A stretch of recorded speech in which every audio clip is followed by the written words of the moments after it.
She had been showing up every day with determination, but determination alone was not enough. Each morning, she woke up before dawn, laced up her boots, and joined the group assembling on the training ground. Yet each attempt at the drills left her feeling smaller than the day before. The air smelled of sweat, oil, and the faint tang of gunpowder from previous exercises, a scent that should have fueled adrenaline but instead reminded her of her repeated failures. She would watch her teammates move through each obstacle course with ease, scaling walls, crawling through mud, and completing timed exercises that she couldn't even begin to master. The instructor's eyes would follow her progress, their expressions carefully neutral but impossible to ignore, a mix of expectation and silent judgment that pressed down heavier than any physical challenge. She wanted to succeed. She wanted to prove herself. But the gap between effort and result seemed insurmountable, and every mistake felt magnified in the quiet scrutiny of the team. The drills were designed to push her to the edge of endurance, testing precision, speed, and resilience under pressure, and every failure chipped away at her confidence. During live-fire exercises, she struggled to maintain composure, her aim shaking, her timing off, her muscles betraying her as if her body had a mind of its own. Unwilling to obey the commands she desperately tried to follow. She could hear the crisp reports of rifles, the shouted instructions of the instructors, the calculated footsteps of her peers who moved with fluidity and certainty, and she felt the weight of inadequacy settle deeper into her chest. Each completed drill by others felt like a silent reminder of her own shortcomings, and she wondered if she would ever be able to match that level of skill, if she even belonged in that environment. Every misstep carried consequences. In one obstacle course, she faltered on a rope climb, swinging dangerously before losing her grip and landing in the mud below, the cold, sticky earth mixing with her sweat and amplifying the humiliation. Her teammates, though supportive in small gestures, did not pause in their own drills, leaving her alone to recover and continue. Each second spent watching others succeed a mirror of her inadequacy. She could feel the eyes of the instructors lingering, noting every hesitation, every wrong move, and although no harsh words were spoken, the silent acknowledgement of failure was more punishing than any verbal criticism could have been. She tried to analyze what went wrong, to break down each movement, each sequence, each technique, but her mind became a foggy tangle of doubt, anticipation, and self-reproach that sabotaged every attempt before she even began. Physical exhaustion compounded the mental strain. Her arms burned from repeated pull-ups, her legs trembled from endless sprints, and her back ached from dragging weighted equipment across uneven terrain. She could feel every bead of sweat on her forehead, every muscle fiber screaming in protest. Yet no matter how much she pushed, the results never reflected the effort. Every night, she returned to her quarters with sore muscles and a heavier sense of failure, replaying each drill in her mind, dissecting every mistake, and trying to motivate herself for the next day. The struggle became a cycle of anticipation, action, and disappointment, a loop that seemed unbreakable, and each morning she wondered if she could face the same challenges again, if she had the strength to try once more. Her peers began to notice. Whispers circulated quietly. Eyes would flick to her with a mixture of sympathy and doubt, and she sensed a subtle distancing, a silent question hanging in the air. Could she ever rise to the standard expected of them? The drills were not merely exercises. They were tests of character, of resilience, of mental fortitude, and every failure felt like a verdict. She questioned herself constantly, analyzing her limitations and wondering if her body, her mind, or both were simply not cut out for this level of intensity. She doubted her abilities, her training, her potential, and yet, despite the fear, the embarrassment, and the frustration, she kept showing up. She understood that quitting would be the easy path, that she could walk away and avoid the sting of failure, but something deeper compelled her to endure. The drills were relentless, the instructors unwavering, and her failures stacked up like obstacles too high to climb, yet a small ember of determination refused to die. Even in the face of repeated defeat, She persisted, driven by an inner voice that whispered she could still rise above, that success might lie just beyond the horizon of her current limitations, that every misstep was a step closer to mastery, if only she could find the right guidance and the right moment to channel her effort. The weight of doubt had settled in her chest like a heavy stone, pressing down with every step she took across the training ground. Each time she faced another drill, another obstacle, another test of skill, the question echoed louder in her mind. Did she belong here at all? She could see the confidence in her teammates' movements, the fluidity with which they executed each command, the quiet assurance that came from repeated success, and it made her feel smaller, like she was an outsider peering into a world she could never truly inhabit. It wasn't just physical failure that haunted her. It was the creeping sense of inadequacy that gnawed at her self-image, making every mistake feel like proof that she was fundamentally unworthy of the title she sought. Her hands shook as she gripped the edge of walls she was supposed to scale effortlessly. Her breaths came in ragged gasps during timed sprints, and her legs felt as if they were carrying weights far heavier than what had been assigned. The instructors moved around the field, observing silently, jotting down notes, their eyes sharp and unforgiving. She could sense the unspoken judgments, feel the weight of expectation pressing down, and though no one spoke them aloud, she imagined every glance was a question, every nod withheld was a critique. Can she really do this? Is she cut out for this life? The doubts multiplied, feeding off every minor slip, every hesitated motion, and she began to internalize the criticism that existed more in her imagination than in reality. Her mind became a battlefield of conflicting emotions. Pride clashed with fear, determination wrestled with despair, and every attempt at focusing on the task at hand was interrupted by the relentless questions spinning in her head. She compared herself endlessly to others, noting the ease with which they executed drills, the calm precision of their movements, and the way they carried themselves with the quiet confidence of those who knew they belonged.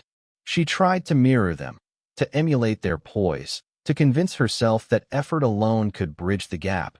But the more she tried, the more apparent her shortcomings became. Each failure seemed magnified in her own eyes, a glaring spotlight on everything she lacked, while her teammates' successes felt like an unspoken reminder of how far behind she truly was. The isolation of her experience deepened her doubts. Even in a team environment where camaraderie was supposed to thrive, she felt invisible, as if her struggles existed in a parallel world that no one else could see. When she hesitated or faltered, the group moved forward without her, leaving her in the dust of her own mistakes. The cheers for successful drills and the camaraderie shared between teammates seemed just out of reach, like a world she was barred from entering. She wanted to be part of it, to feel the pride of accomplishment alongside the others. But every misstep reinforced the narrative that she didn't belong, that she was destined to remain on the outskirts, watching rather than participating, trying rather than achieving. The mental strain was as intense as the physical challenges. At night, she replayed the day's failures over and over, dissecting every moment with meticulous scrutiny. Why did she falter during that timed run? Why couldn't she maintain her grip on the rope? Why did her aim falter when it mattered most? Each question became a cycle of self-recrimination, a mental echo chamber that left her exhausted before she even faced the next day's drills. Sleep offered no relief, only time to relive mistakes, to anticipate future failures, and to wrestle with the gnawing sensation that perhaps she was simply incapable of meeting the standards set before her. Fear became a constant companion. The fear of failure, of letting down her teammates, of being judged as inadequate, seeped into every action. It was a quiet, persistent anxiety that lurked in the back of her mind, shaping her movements, slowing her reflexes, clouding her decision-making. Every drill, every test, became more than a measure of skill. It became a test of her self-worth, and the stakes felt unbearably high. The pressure mounted with each passing day, and she began to wonder if she would ever feel competent, if she would ever look at herself in the mirror and see someone who belonged rather than someone who was constantly falling short. Despite the weight pressing on her, she continued. Something inside refused to let her quit. Even as doubt threatened to overwhelm her, even as her confidence crumbled under the relentless pressure, there was a flicker of stubborn determination that refused to extinguish. She kept showing up, kept pushing through, because somewhere deep down she believed there was a chance, however slim, that she could overcome the fear, the doubt, and the relentless sense of inadequacy. She understood that growth required struggle, that mastery was forged through repeated failure, and that belonging wasn't given. It was earned, step by grueling step, drill by grueling drill. Everything changed the moment the SEAL commander stepped onto the training ground. His presence alone was commanding, not loud or aggressive, but quiet, deliberate, the kind of authority that made people stop in their tracks and pay attention. The others instinctively straightened, sensing the difference immediately, while she froze, caught between hope and disbelief. She had been struggling for weeks, even months, enduring failure after failure, questioning her abilities, doubting her place in the team, and now here was a figure whose reputation preceded him, a man who had seen countless recruits falter and many never return stronger.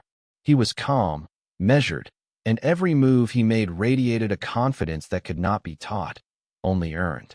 He approached the group slowly, his eyes scanning the field with a sharp, assessing gaze. Everyone instinctively assumed he was there to evaluate, to critique, maybe even to reprimand, and her chest tightened with anticipation. She had prepared herself for criticism, for more failure, for another blow to the fragile confidence she had been trying to rebuild. But when he stopped in front of her, it wasn't with judgment in his eyes. It was focus, attention, and something else, a spark that suggested he saw potential where she had only seen weakness. The air seemed to shift in that moment. The chatter of the team faded, replaced by a silence that carried weight, the kind of silence that makes every heartbeat sound louder than normal, every breath feel calculated, every muscle tense with anticipation. He didn't say much at first. One hand rested lightly on his hip, the other gesturing subtly as he addressed the team with a voice that was calm but unyielding. It carried authority, yes, but also clarity, a precision that cut through the noise of her self-doubt. And then, in a tone that was almost casual but impossible to ignore, he issued a single command directed at her. The words were simple, unembellished, almost deceptively ordinary, yet they resonated deeply. It was as though the cadence of his voice aligned with some hidden rhythm inside her, a pulse she hadn't felt in weeks, a beat that reminded her of why she had started this journey in the first place. Every failure she had endured, every moment of humiliation, every drop of sweat, suddenly felt like preparation for this exact moment. There was a clarity in that single order, a focus that cut through the fog of confusion that had plagued her for so long. In that moment, all the noise, the mistakes, the doubts, the fear fell away. She realized that the commander wasn't there to punish her or highlight her weaknesses. He was there to guide, to channel, to unlock something she hadn't yet discovered about herself. The simplicity of the command disguised its power. It wasn't about brute force or speed or flawless execution. It was about mindset, about shifting her perspective, about seeing the task not as an obstacle to be feared, but as a challenge to be conquered. She felt an almost magnetic pull toward action, a drive to respond, to move, to obey not out of fear, but out of trust. The commander's gaze held hers, unwavering, and in it she saw expectation not as condemnation, but as belief. Belief in her ability, belief in her potential, belief in the possibility that she could rise above the failures that had weighed her down for so long. It was a rare thing to experience, to be seen so clearly, to be given a chance to prove oneself under the scrutiny of someone who had already mastered every challenge she faced. As she followed the order, every movement began to feel purposeful. Each step, each action, was no longer accompanied by hesitation or doubt. The drills she had failed countless times before suddenly seemed navigable, almost logical, as if the commander's presence had rearranged the obstacles in her mind and body into something she could manage. The fear and uncertainty that had gripped her for so long began to fade, replaced by a surge of focus and determination that she hadn't thought possible. Every motion felt measured, controlled, and yet fluid, and for the first time in weeks, she experienced a sense of alignment, as though her body and mind were finally working together rather than at odds. Around her, the team continued their exercises, but her perception had shifted. She was no longer watching them succeed while she failed. She was moving with intent, with precision, with a newfound confidence that radiated outward, even if only she could fully feel it. The commander observed quietly, his eyes tracking her progress with calm assessment, offering no further words, only allowing her to internalize the impact of his single command, the authority of his presence, and the empowerment of being trusted to rise to the occasion. The moment she acted on the commander's order, everything began to shift inside her. It wasn't a dramatic transformation that happened all at once, like a sudden surge of strength or an explosion of skill. It was subtle, almost imperceptible at first, a change in mindset, a realignment of focus, a quiet confidence that began to replace the anxiety that had held her back for so long. Every step she took, every motion she executed, carried a sense of purpose she had never felt before. The drills, which had once seemed insurmountable, now felt like challenges that could be approached with clarity rather than dread. Her hands, which had trembled when gripping ropes, now found a steadiness that allowed her to hold on without fear. Her legs, which had faltered in sprints, now carried her forward with precision and control. The mental fog that had clouded her performance began to lift. She realized that she had been so focused on avoiding failure that she had never truly embraced the possibility of success. Every hesitation, every second wasted on self-doubt, had compounded the difficulty of the drills, making each obstacle seem larger than it really was. But the commander's single order had given her something she hadn't known she needed: permission to trust herself, to take decisive action without second-guessing every movement. It was a gift, but also a challenge, to act, to commit, and to let the momentum of her effort carry her past the barriers she had constructed in her own mind. As she moved through the exercises, she began to notice a rhythm. There was a cadence to her movements, a flow that connected one action to the next, each step informed by the last.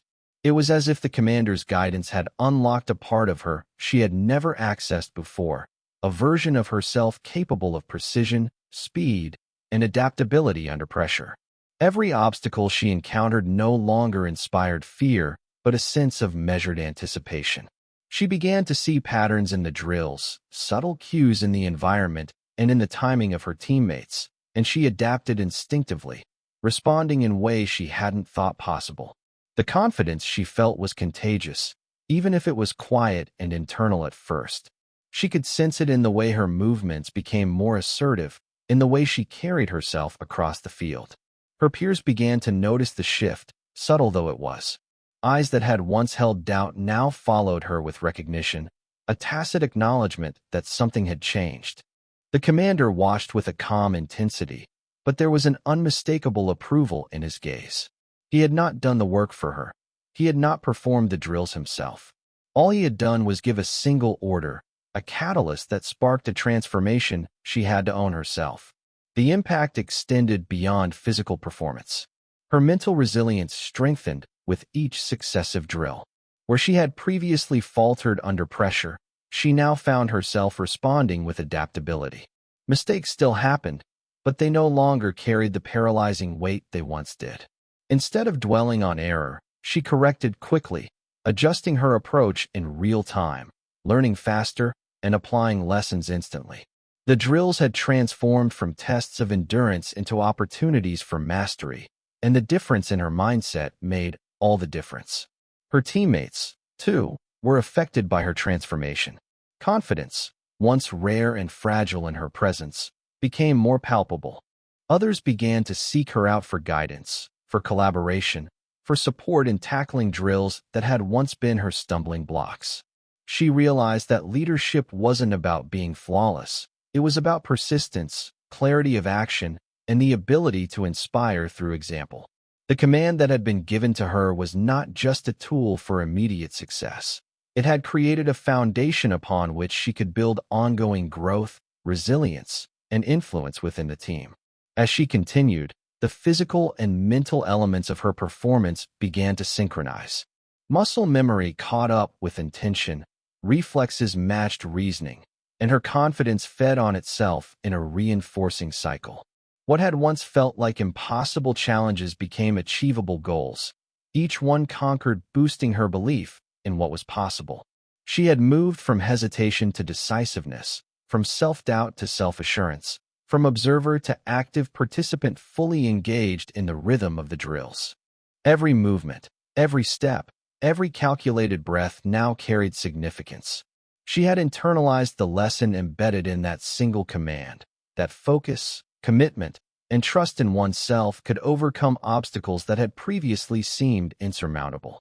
It was a profound shift, not just in skill but in identity, as if she were discovering a new version of herself, a version capable of rising above limitations, of executing with precision, of transforming failure into actionable growth, and of inspiring those around her without uttering a single word. With each drill she completed successfully, her limitations began to dissolve, replaced by a quiet but undeniable mastery that surprised even herself. The fear and hesitation that had once defined her movements were no longer present. Instead, there was precision, confidence, and a sense of timing that made her actions purposeful and deliberate. Where once she had stumbled, faltered, or second-guessed every motion, she now moved with an instinctive understanding of the terrain, the obstacles, and the rhythm of the drills.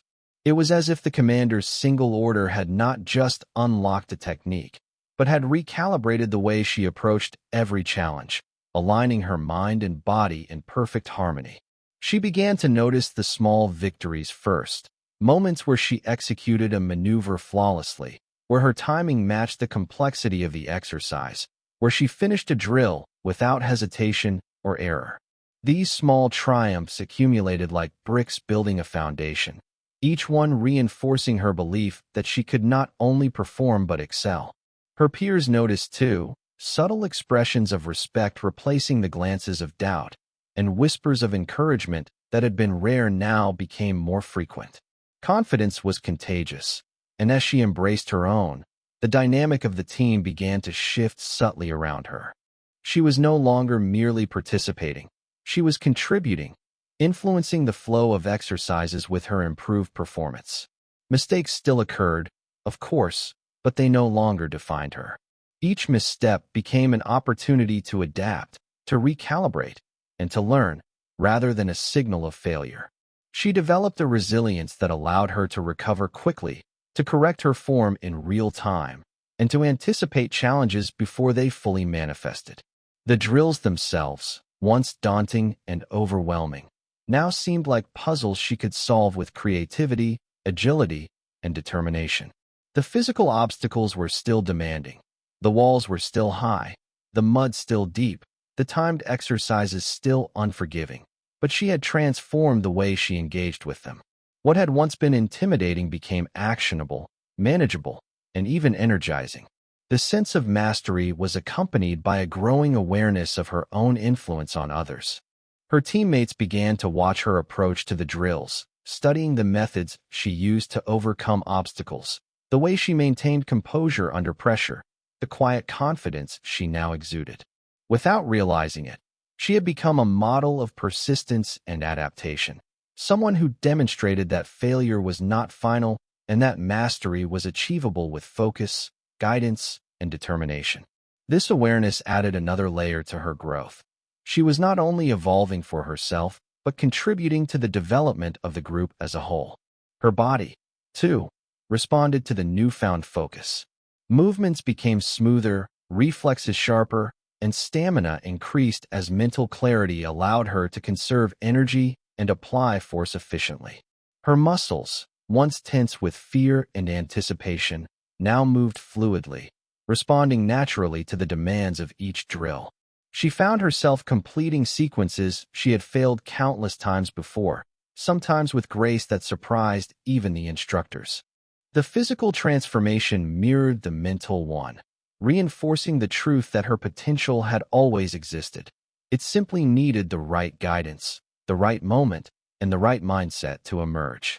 Every drill completed successfully brought a renewed sense of confidence and self-assurance.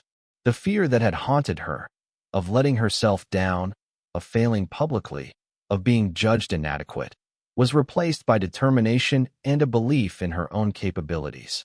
She began to anticipate challenges with strategic thinking rather than dread, analyzing the exercises before acting, and applying lessons learned from previous attempts with accuracy. She felt a synergy between her mind and body, an alignment that made each drill not only achievable but a proving ground for her growing skills. As her competence grew, so did her presence within the team. The commander's order had done more than improve her performance. It had instilled a mindset of trust and responsibility. She began to carry herself differently, with an assurance that was recognized by her peers and respected by the instructors.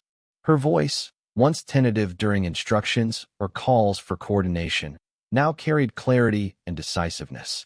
Even subtle gestures, a nod, a shift in stance, a precise movement, communicated confidence, and others began to mirror her focus, drawn by the example she set. She realized that overcoming limitations was not a single act, but a process, one that required persistence, reflection, and courage. The drills became a proving ground for her resilience, and each success reinforced a cycle of growth. Focus enabled precision. Precision led to accomplishment, and accomplishment strengthened belief in herself. She had moved from hesitancy to competence, from doubt to confidence, from being a follower to becoming someone who influenced and inspired those around her. The transformation was unmistakable. She was no longer the hesitant, unsure recruit who had struggled through every drill. Confidence radiated from her movements, from the way she held herself in the midst of chaos, from the steady rhythm of her steps and the clarity in her actions. Every obstacle that had once seemed insurmountable now became an opportunity to demonstrate skill, focus, and determination. She had learned to trust herself in ways she had never imagined, to move decisively, and to act without hesitation. The repeated failures that had once defined her identity were replaced by a growing mastery, a sense of control that extended beyond physical drills into every aspect of her mindset. Her peers began to take notice. Those who had once doubted her, who had watched with quiet skepticism as she faltered, now observed her with respect. She moved with purpose, executed maneuvers flawlessly, and handled challenges under pressure with a calm assurance that seemed almost effortless. The transformation inspired others, not through words, but through presence and example. She demonstrated that resilience, perseverance, and focus could overcome even the deepest insecurities, and that failure was not the end but a stepping stone to growth. The dynamic of the team shifted subtly but powerfully. Where hesitation and doubt had once lingered, now determination and a renewed sense of possibility thrived. The physical improvements were clear, but the mental and emotional evolution was even more profound. She could feel her confidence anchoring her under pressure, allowing her to think clearly when situations became intense or unpredictable. Decisions that had once seemed overwhelming now came naturally.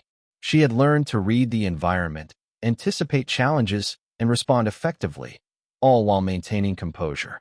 Each drill completed successfully reinforced her sense of competence, creating a positive feedback loop that strengthened both skill and self-belief.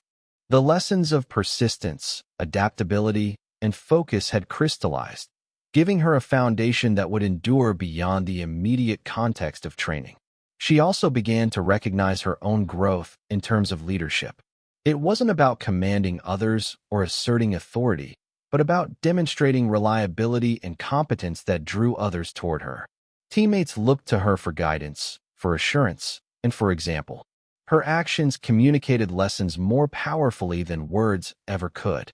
She understood that leadership could emerge from mastery of oneself first, from proving through action that success was achievable, and that confidence was contagious when grounded in competence and authenticity. There were moments when she reflected on how far she had come, remembering the early days of fumbling, doubt, and near despair. The memory of those failures, rather than bringing shame, now served as a reminder of growth and resilience. Each misstep had contributed to her journey, had prepared her for the breakthroughs she was experiencing now, and had taught lessons that success alone could never provide. She could see the cumulative effect of determination, of responding to guidance with commitment, and of learning from every setback. Her failures were no longer weights that held her down. They were markers along a path that led to achievement and confidence. Her connection with the commander, who had given the single order that sparked her transformation, remained a silent thread throughout her progress. It wasn't just that he had issued a command. It was that he had instilled belief, created an opportunity for focus, and allowed her to realize potential she hadn't seen in herself. His presence, quiet yet commanding, had catalyzed the change, but the ongoing effort, persistence, and willingness to adapt had been entirely her own. She realized that true growth required both guidance and personal commitment, that external direction could only unlock what already existed within if she chose to act. The culmination of this journey was not just in her success during drills, but in the way she carried herself beyond the training field. Confidence, focus, and self-assurance had become intrinsic. The lessons of discipline, persistence, and adaptability had woven into her character, influencing every movement, every decision, every interaction. She had experienced the profound shift from self-doubt to self-trust, from hesitation to decisiveness, from outsider to integral member of the team. Every drill executed flawlessly, every obstacle overcome, every challenge faced reinforced not just skill but identity, a sense of belonging, capability, and resilience that could not be undone. Even in the midst of new challenges, she faced them with a calm assurance that came from experience and growth. The fear that had once dictated her actions was replaced by a deliberate confidence, the kind that comes from knowing not only what one is capable of, but also understanding how to leverage that capability under pressure. She had discovered the strength that lies in persistence, the power of focus, and the impact of believing in oneself. This was a transformation that went beyond drills, beyond training. It had become a part of who she was, shaping the way she approached every obstacle, every task, and every opportunity to excel.